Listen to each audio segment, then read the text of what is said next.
नमस्कार मंडळी, आजच्या या नवीन व्हिडिओमध्ये मी तुम्हा सर्वांचं सहर्ष स्वागत करतो. मित्रांनो, आज जरा पाऊस कमी झालेला आहे, थोडं ऊन पडलं आहे. तर आता मी मालवणला चाललो आहे बाजारात. सकाळचे आता 6:15 झाले आहेत आणि रोडवर कसं बघा धुकं पडलं आहे आणि समोर बघा 2 माकडं बसली आहेत. आता ही माकडं असतात ती आता कशी माणसांना घाबरत नाही आणि कधी कधी ती माकडं अंगावर पण येतात धावून. त्यामुळे तुम्ही जर गावी असता तेव्हा कुठे समजा बाहेर जायचं असतं आपल्याला, जंगलातून किंवा सड्यावरून जायचं असलं तर कधी पण लक्षात ठेवा, गावात जाताना आपल्यासोबत एक हातात काठी ठेवायची. म्हणजे असं आपण जर जात असतो जंगलातून, जर एखादा समजा प्राणी आला, जंगली प्राणी म्हणजे समजा चित्ता म्हणा, वाघ म्हणा, किंवा कधी माकड पण माणसांच्या अंगावर धावून येतात. जर तुमच्या हातात काठी असली तर तो प्राणी असतो तो मग तुम्हाला घाबरतो, मग तुमच्या जवळ असं म्हणजे येऊ शकत नाही. त्यामुळे प्रत्येकाने कुठे गावच्या ठिकाणी जास्त तर आपल्या हातात काठी ठेवायची. आणि रात्रीची वेळ जेव्हा असते तेव्हा आपल्या हातात एक बॅटरी घ्यायची. कारण कसं रात्री गावच्या ठिकाणी कसे सरपडणारे प्राणी असतात, म्हणजे साप म्हणा, विंचू म्हणा, त्यासाठी सुरक्षितता म्हणून हातात एक आपली बॅटरी ठेवायची. हे बघा, आता एक बारीक साप आम्हाला दिसला रस्त्यावरून जाताना, काळोख होता, त्यात आपला पाय पण पडू शकतो. त्यामुळे हातात बॅटरी असली तर कसं आपण सुरक्षित राहतो.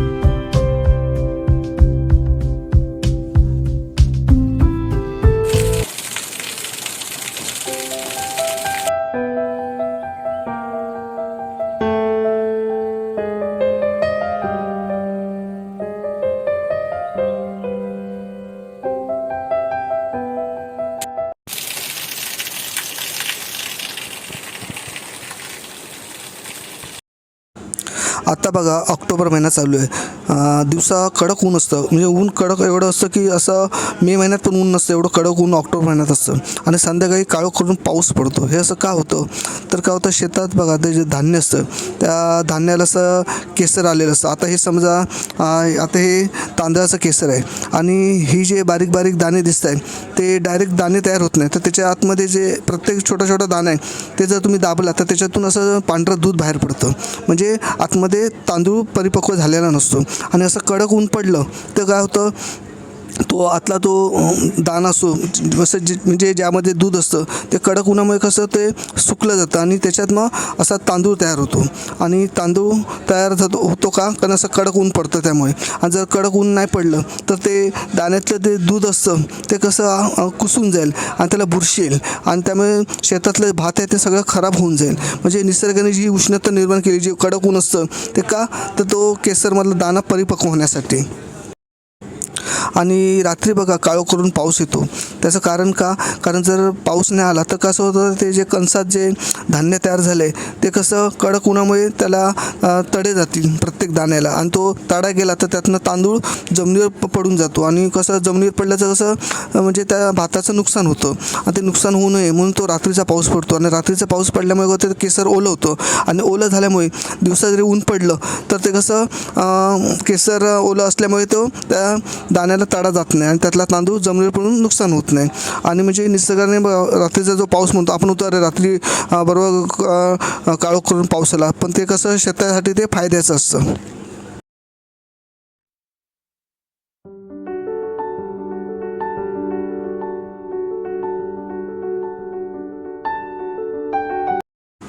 ही चिमुकली बघा आता पाऊस गेलाय तर बाहेर खेळायला आली आहे आणि कशी टकमक पाहता येते. पाऊस गेला की काय होतं, जे खाडीतलं पाणी असतं ते पावसामुळे कसं गढूळ झालेलं असतं आणि कडक ऊन पडलं की ते काही वेळाने कसं ते खाडीतलं पाणी निळं शुभ्र दिसतं. आणि पाणी निळं शुभ्र झालं की मासा गरून पटकन मिळतो. तर आमच्या साईने दुपारी गरून 6-7 मासे पकडले आणि त्यातले 4-5 मासे होते ते पळून गेले. ते पळून गेले कारण हा गळ होता, त्या गळ्याने त्याने ते 5-6 मासे पकडले. आणि जे मोठे मासे होते त्यांनी हा जो गळ आहे तो त्यांनी वाकवून टाकला आणि मोठे मासे असल्यामुळे ते त्यांनी सहज तो गळ हा असं वाकवला आणि त्याच्यातून ते 4-5 मासे पळून गेले. आणि मासे पकडण्यात जी मजा असते ती कोकणात आल्यावर बाकी कोणत्याच गोष्टीच नसते. आणि आम्ही गावी आलो की आमचा हा टाईमपास असतो, कारण आमच्या घराच्याच बाजूला खाडी आहे आणि त्यामुळे कसं दुपारचं आणि संध्याकाळचं गारवाला बसायचं आणि वेळ कसा जातो तो कळतच नाही. आणि टाईमपास पण एक चांगल्या प्रकारचा असा टाईमपास होतो. तर हे मासे आमच्या साईने घरून पकडले. हे 5-7 तांबोशे आहेत आणि दुपारचे पकडले. आणि मासा काढताना जी मजा असते ती कशातच नसते. कारण जसं असं आपण पतंग उडवतो का, तो पतंग कसा खेचत जातो जोरात, तसा मासा गळाला भेटला खेचत जातो. आणि हा एक चवदार मासा आहे. ह्या माशाचं नाव आहे तांबोशी. आणि मिळाले तर कसे पटापट मिळतात, नाही तर कधी कधी काय होतं 2-2 तास बसून मासा एकसुद्धा मासा मिळत नाही. आणि तो कसा आहे हा म्हणजे मासे गरवणे हे पण एक नशिबाचा भाग आहे. कारण कसे गरवला जरी समजा 2-4 बसले असते तर सगळ्यांना मासे मिळतात असं नाही. ज्याचं नशीब असतं त्याला हे मासे मिळतात. आम्हाला एवढा सुंदर गाव लाभला त्यामुळे आम्हाला कसं दुसऱ्या गावात कुठे जायची इच्छाच होत नाही. म्हणजे कुठे समजा काश्मीरला म्हणा किंवा अजून कुठे असं फिरायची आम्हाला इच्छाच होत नाही. कारण आमच्या घराच्याच बाजूला खाडी आहे, त्यामुळे कसं मासे पकडणे, खेकडे पकडणे ह्याच्यात आमचा फुल टाईमपास जातो. आणि दुपारी कसं सड्यावर जायचं, करवंद, जांभळं किंवा जो रानमेवा असतो ते खायचा, ह्याच्यात आमचा वेळ चांगला निघून जातो.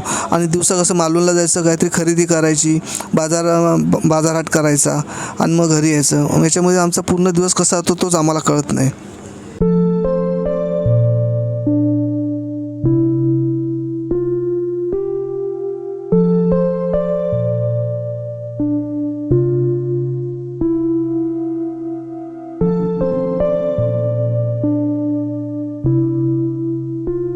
आपण समोर बोट पाहतात, लिहिलं आहे राजाराम रिसॉर्ट.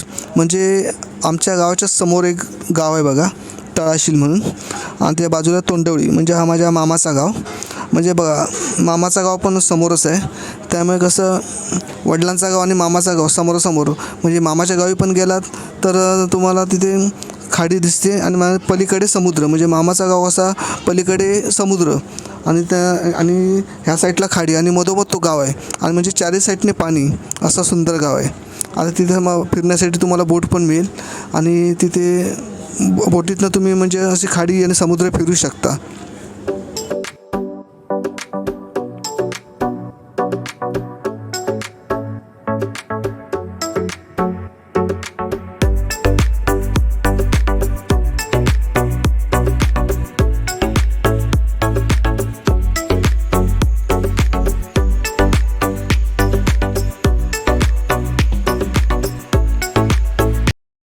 आपण जी समोर मांजर पाहतात बघा, तिचा एक डोळा बघा एकदम निळा आहे आणि दुसरा डोळा हिरवा आहे. तिला वाटलं की आम्ही मासे घेऊन आलो म्हणून आमच्या पाठीने ती मांजर येत आहे.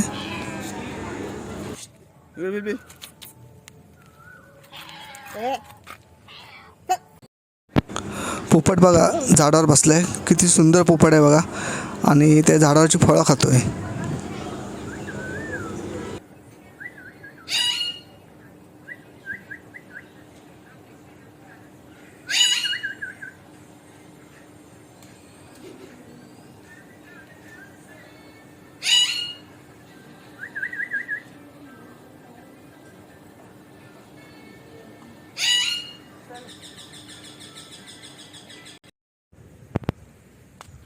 आपण जे समोर झाड पाहत आहात ते एक मोय म्हणून एक झाडाचं नाव आहे या. तर काल आम्ही वेंगुर्ल्याला चाललो होतो, तर चालता चालता मी असा रस्त्याने चालत होतो आणि सहज माझं लक्ष त्या झाडाच्या मुळापाशी गेला. हे बघा, तर मला वाटलं की झाडाच्या मुळाभोवती असं काय पडलं आहे, एकदम असं लाल लाल कलरचं असं सुकलं आहे, म्हणजे जशी आपण माती टाकतो. तर मी असं जवळ आलो आणि बघितलं तर हे बघा, या झाडाच्या मुळाभोवती बघा तो रोटा असतो, म्हणजे कीड असते. या किडीने त्या झाडाला इजा केली आणि त्या झाडाची जी साल असते ती पोखरून ती बघा अशी खाली टाकली बघा. हे बघा, आणि हे बघा ह्या झाडाच्या इथे बघा लाल लाल तुम्हाला डिंक बाहेर आलेला दिसतोय बघा. हा दिसला, हा बघा, हा डिंक साचून आतला जो रस आहे तो बाहेर येऊन बघा असा गोळा तयार झाला. म्हणजे किती डिंक असा बाहेर पडलाय तो बघा. हा बघा, हा लाल आहे ना, हा डिंक आहे. म्हणजे या झाडाला ना रोटा अशी नावाची ती कीड लागली. तिने या झाडाला पोखरायला सुरुवात केली आणि झाडाला पोखरायला लागलं की जसं आपल्या शरीरात जर समजा आपण सुई टोचली तर आपल्या शरीरातून रक्त येते, तसं तो रोटा होता त्याने या झाडाला इजा केली. इजा केल्यामुळे त्याला जखम झाली आणि या झाडाच्या म्हणजे शरीरातला जो रस असतो तो इजा केल्यामुळे हा असा बाहेर पडलेला आहे. आणि समजा कोणत्याही झाडाला असा डिंक आलेला असला आणि असं अशी भुसा पडला असला की समजायचं की या झाडाला आता कीड लागायला सुरुवात होते. तर आता आम्ही चाललो होतो वेंगुर्ल्याला, आमच्याकडे काही औषध नव्हतं, आता वेंगुर्ल्यावरून आम्ही आता 2 दिवसांनी आलो, तर माझं कसं लक्ष लागणार नाही. अरे म्हणजे ह्या झाडाखाली आम्ही कसं लहानपणी पहिली हे बघा, हे सर्व हा रस्ते आहेत, इकडनं पहिले एस टी यायची. मग गावातले लोक ना म्हणजे सावलीसाठी या झाडाखाली उभे राहायचे. हे बघा, हे एवढं मोठं झाड आहे, म्हणजे आमच्या लहानपणी असलेले झाड आहे. मग सगळी गावातली लोक ना एस टीची वाट बघत या झाडाखाली उभे राहायचे, आणि एस टी आली की मग एस टी बसायला यायचे. तो मी विचार केला की ज्या झाडाने आपल्याला सावली दिली आणि आता त्या झाडाचं आता नुकसान होतं आहे ते मला पाहवलं नाही, म्हणून असं वाटलं कधी वेंगुर्ल्यावरून येतो आणि या झाडाला औषध टाकतो आणि ते झाडाची कीड मारतो. म्हणून मी आता मग काय केलं, मालवणवरून एक विचारलं मालवणला की असं एका झाडाला भुसा पडतो आणि डिंक बाहेर येतो आहे. तर त्याने मला औषध दिले, लिक्विड होतं, आणि त्याने सांगितलं की ते औषधाचं प्रमाण 2 चमचे ते औषध, त्या 2 चमचे औषध घ्यायचं आणि 1 लिटर आपली पाण्याची बाटली असते त्याच्यात ते मिक्स करायचं आणि चांगलं ढवळायचं. मग मी तसं आता काय केलं, घरी गेलो, मालवणवरनं ते औषध आणलं. या बाटल्या आहे बघा, तुम्हाला दाखवतो. याच्यात मी औषध ते 2 चमचे टाकले, एका बाटलीत 2 चमचे, आणि 1 लिटर बाटलीत हे औषध असं टाकून चांगलं ढवळलं. हे बघ, हे बघ,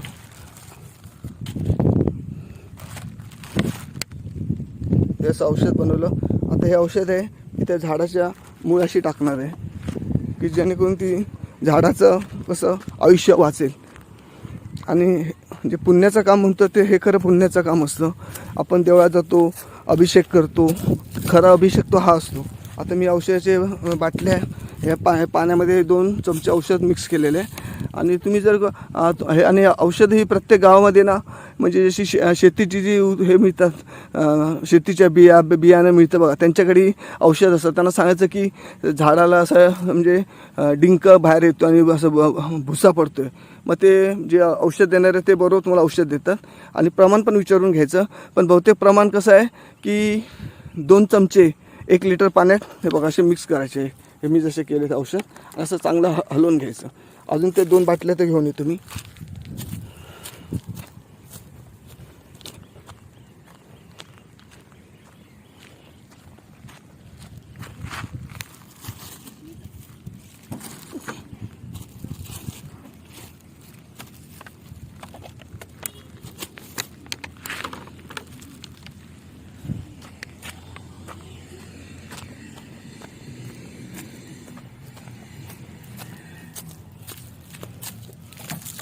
ह्या मी 3 बाटल्या औषधाच्या भरून आणल्या. आता आपण हे झाडावर औषध टाकणार आहोत. बुच खोलूया.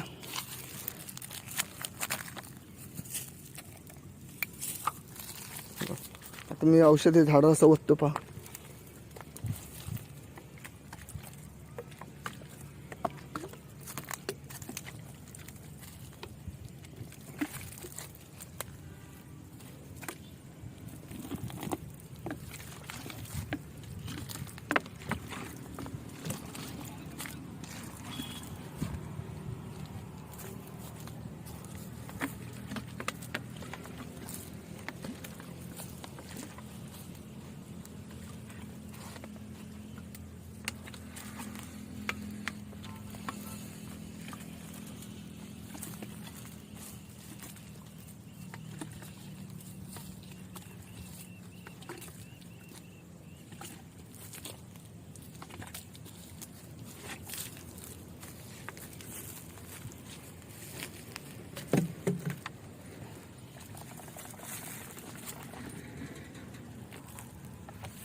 ह्या झाडाखाली जर पिक्के आंबे पडलेले असते तर माणूस लगेच वेळात वेळ काढून उचलायला गेला असता. पण आता ह्या झाडाला अशी दुखापत झाली आहे, कीड लागली, तर त्या झाडाला आपण काहीतरी औषध करावं, त्या झाडाची काळजी घ्यावी अशी माणसाला कधी वाटत नाही.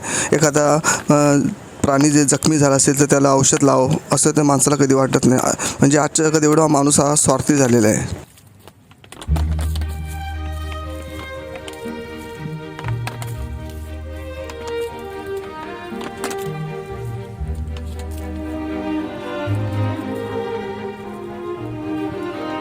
त्या साईडने नाही लागलं.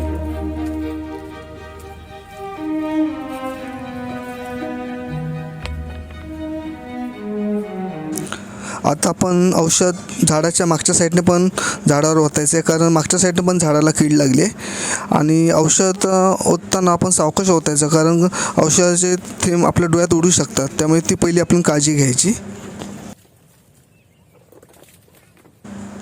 आपण आता झाडाला चारी बाजूने व्यवस्थित असं औषध मारून घेतलं आहे, त्यामुळे आता कशी ती झाडातली कीड आहे ती काही दिवसातच मरून जाईल आणि झाड हे आपलं वाचेल.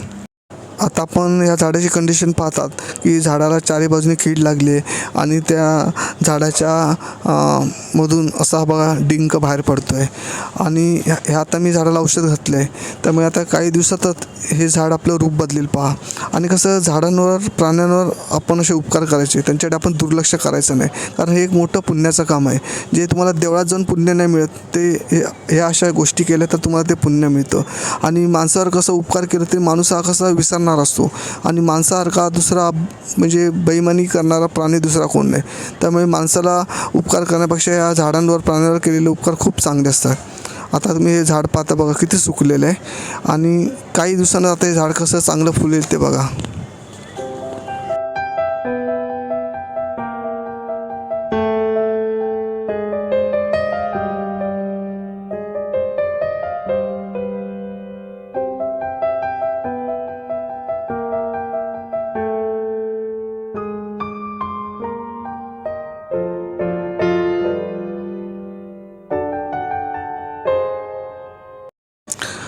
आपण जे सुकलेलं झाड पाहत होता त्या झाडाला बघा आता 10 दिवसात कशी हिरवीगार पालवी आली. आणि बघा ते औषध टाकलं म्हणून त्या झाडाला एक नवीन जीवदान मिळालं, आणि त्या झाडातली जी कीड होती ती मरून गेली, आणि झाडाला एक नवं जीवन दिल्यासारखंच झालं बघा. आणि झाडाला पण किती बरं वाटत असेल की चला आपल्याला कोणतरी जीवदान दिलं. हा व्हिडिओ मी तुम्हाला दाखवला का, कारण या व्हिडिओतून मी माझी मोठेपणं तुम्हाला सांगत नाही, की प्रत्येकाला हा व्हिडिओ बघून असं वाटावं की आपण झाडांची आणि प्राण्यांची काळजी घ्यायला पाहिजे, आणि कोणत्या झाडाकडे आपण असं दुर्लक्ष करून निघून जायचं नाही. कारण ते आज झाडाला जर तुम्ही वाचवलात तर झाडाचे आशीर्वाद हे तुम्हाला कायमचे तुमच्या पाठीशी असतात. आणि प्रत्येकाला मनात ही भावना हवी, म्हणजे एखादा प्राणी संकटात असेल किंवा एखादं झाड असं समजा कीड लागलं असेल तर तुम्हाला पण तुमच्या मनात अशी इच्छा व्हावी की आपण त्या झाडाला वाचवलं पाहिजे. त्यासाठी आम्ही व्हिडिओ बनवला आहे. आपण त्या झाडाच्या मुळाशी बघा जो भुसा पडला होता, म्हणजे जो किडीने पोखरला होता, त्यातली सर्व कीड मरून गेली.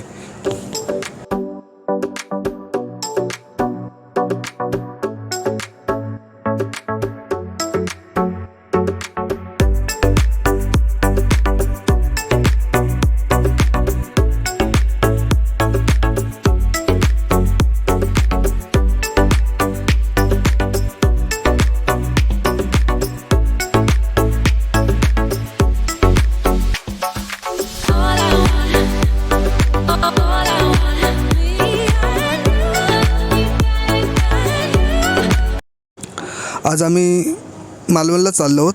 आता ही यात्रा गाडी आली आहे, त्या यात्रा गाडीत बसणार आणि आता आम्ही मालवणला जाणार, कारण जरा मच्छी घ्यायची होती, म्हणजे बांगडे घ्यायचे होते. मालवणला आता कसे ताजे बांगडे मिळतात, ते बांगडे घेण्यासाठी आता आम्ही मालवणला चाललो आहोत.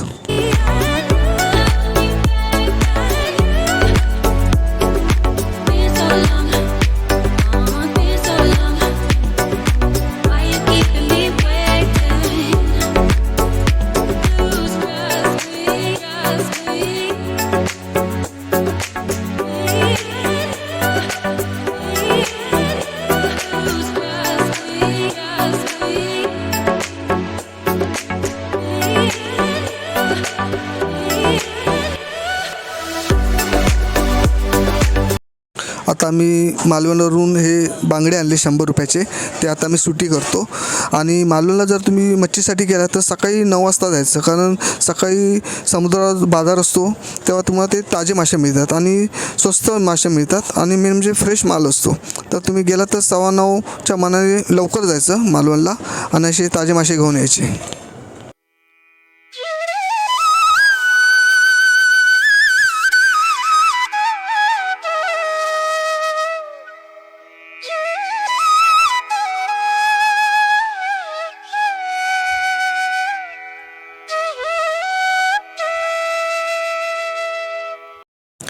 आता कसं 2 दिवसांनी मुंबईला निघायचं आहे आणि मुंबईला निघायचं असं डोक्यात विचार आला की कसं पोटात असा गोळा उठतो. म्हणजे का आता ते मुंबईला जायचं, ती ट्रेनची दगदग, गर्दी ट्रेन पकडायची, ऑफिसला जायचं आणि का ते कसं चित्र डोळ्यासमोर उभं राहतं. त्यामुळे कसं मुंबईची आठवण आली की पोटात असा गोळा उठतो की असं वाटतं की गाव बरा.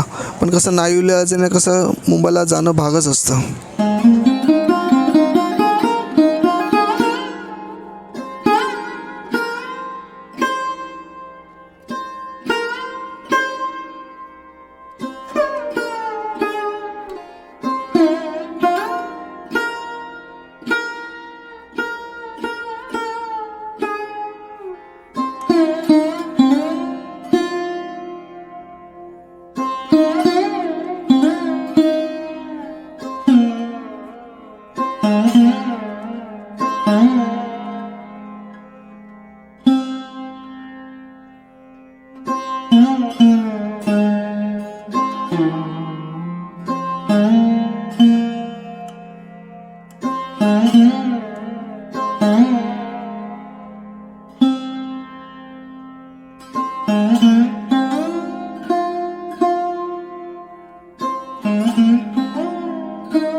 मुंबईत बघा, एखाद्याच्या कुंडीत जर ब्रह्मकमळ उगवलं तर तो शेजाऱ्यांना सांगत सुटतो की आमच्या कुंडीत ब्रह्मकमळ उगवलं आहे म्हणून. पण आमच्या आता मालवणमध्ये बघा, ब्रह्मकमळ कौलावर उगवली आहेत आणि ती पण किती उगवली आहेत ते पहा. यावरून तुमच्या लक्षात येईल की मालवणची लोकं किती भाग्यवान आहेत ती.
आज आपल्याला आता मुंबईला निघायचं आहे, कारण मुंबईला जायची इच्छा होत नाही, पण काय करणार, नाईलाज आहे, निघायलाच पाहिजे.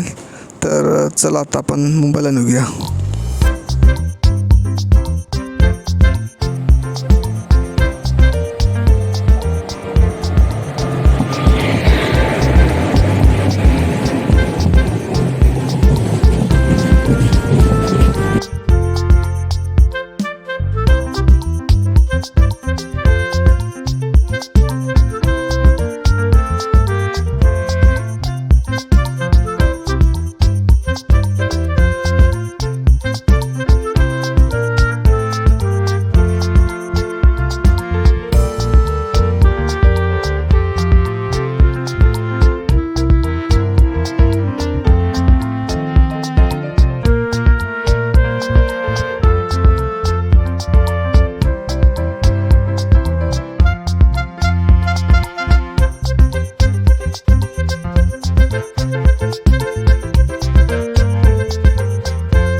मित्रांनो, तुम्ही कुडाळ रेल्वे स्टेशनला आलात की इथे स्टॉल तुम्हाला दिसेल. या स्टॉलचं नाव आहे श्री माऊली कोकम स्टॉल.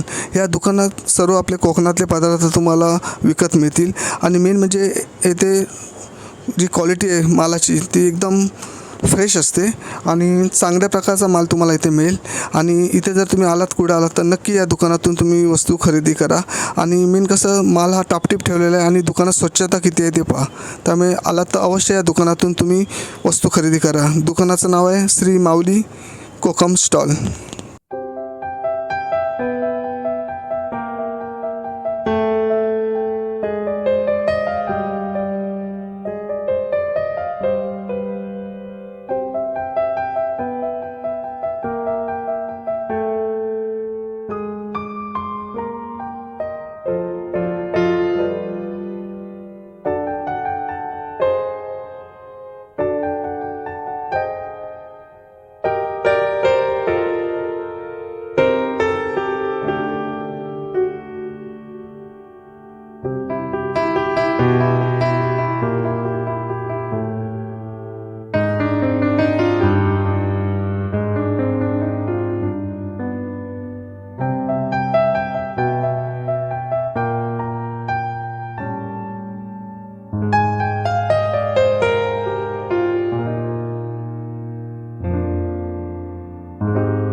परवाचं तेवढं वराडते तेल अजिबात नसतं त्याला. तुला मालवणी घ्या, मालवणी चिवडो घ्या, परवांचं कुरकुरीत चिवडो. 3 घेतले तर 20 कमी, 3 लवकर. 15 दिवस रडलो तरी खराब होत नाही. तुला कुरकुरीत मालवणी चिवडो.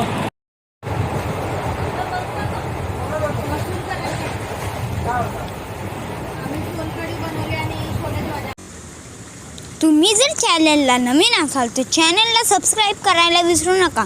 बाजूची जी बेल आयकॉन असेल त्या नक्कीच दाबा, आपले नवीन व्हिडिओ बघायला मिळतील. थँक्यू.